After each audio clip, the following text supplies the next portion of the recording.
Behind the curtain of great are the myths. Episode 4: Masculinity as Myth, Performance, and Permission. One of the quieter but most revealing structures in Great Are the Myths is the presence of men. The novel does not present masculinity as a single identity, but as a series of competing forms: the mythic boy, the stable father, the absent father, the glamorous cultural idol, the socially sanctioned husband, and the ordinary young men who move through the landscape of adolescence. Birdie grows up surrounded by these different masculine types. They are not simply characters in her life. They are interpretive signals through which she learns what men are allowed to be, and what women must learn to understand. The novel therefore functions not only as a portrait of a young woman's interior life, but also as a study of the masculine structures that shaped the emotional world of mid-20th century America. The boy becoming myth. At the center of the novel stands the boy who will later become a global cultural symbol. When Birdie first knows him, however, he is simply a shy local boy in Memphis, thoughtful, dreamy, listening to records, and imagining a larger future. In these early moments, he represents a form of masculinity that is still soft and unfinished. He is not yet myth, he is possibility. But the novel quietly traces the transformation of this boy into something larger than himself. As fame approaches, the distance between the person and the symbol begins to widen.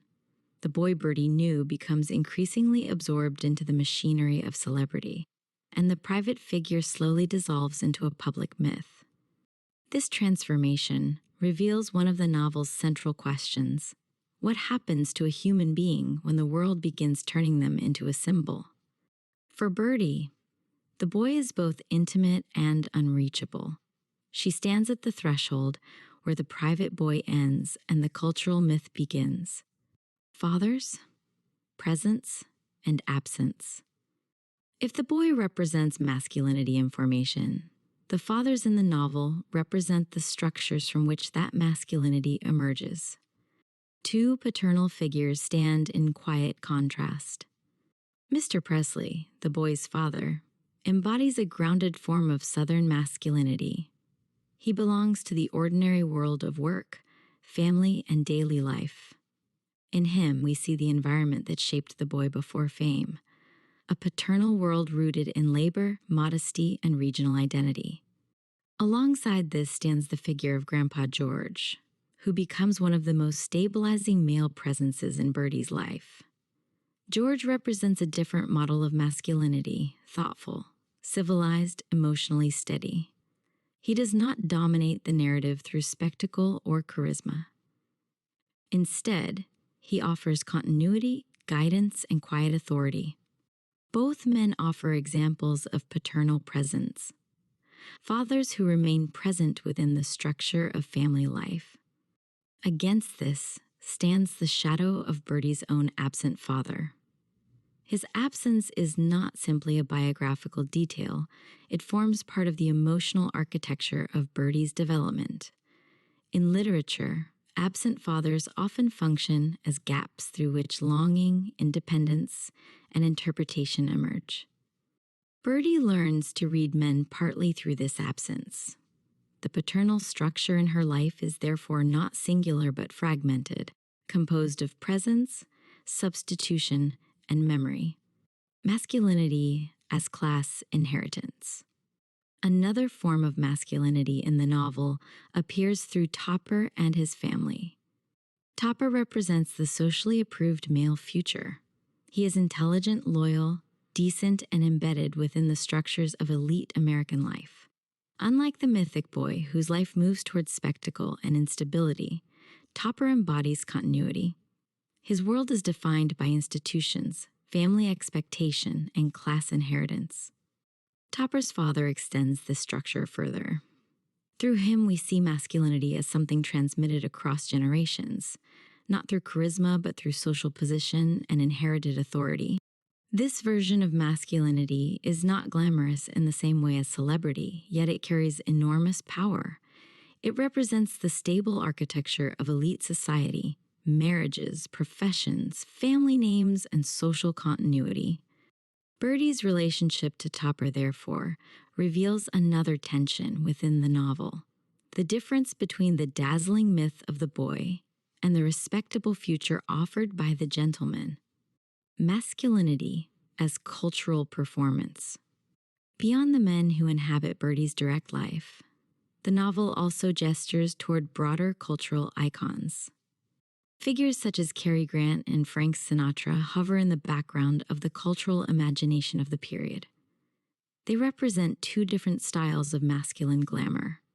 Cary Grant embodies elegance and control, a masculinity built on poise, wit, and self-invention.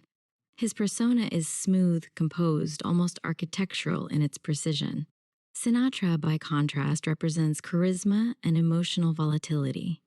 His masculinity is performed through voice, attitude, and stage presence, a theatrical form of male glamour that is both seductive and unstable. Together, these figures illustrate how masculinity in the mid-century world was often constructed through image, performance, and public aura. The boy eventually enters this same cultural theater. Once fame arrives, he becomes part of a lineage of male icons whose identities are shaped as much by public fantasy as by private reality. Boys and the freedom to drift. The novel also acknowledges another male tradition through the reference to figures like Holden Caulfield. Holden represents a literary archetype of the 20th century, the wandering boy whose alienation, confusion, and sensitivity are treated as expressions of authenticity. He belongs to a long cultural tradition in which male adolescence is granted emotional complexity and narrative sympathy. Within this context, the novel quietly raises a subtle historical observation.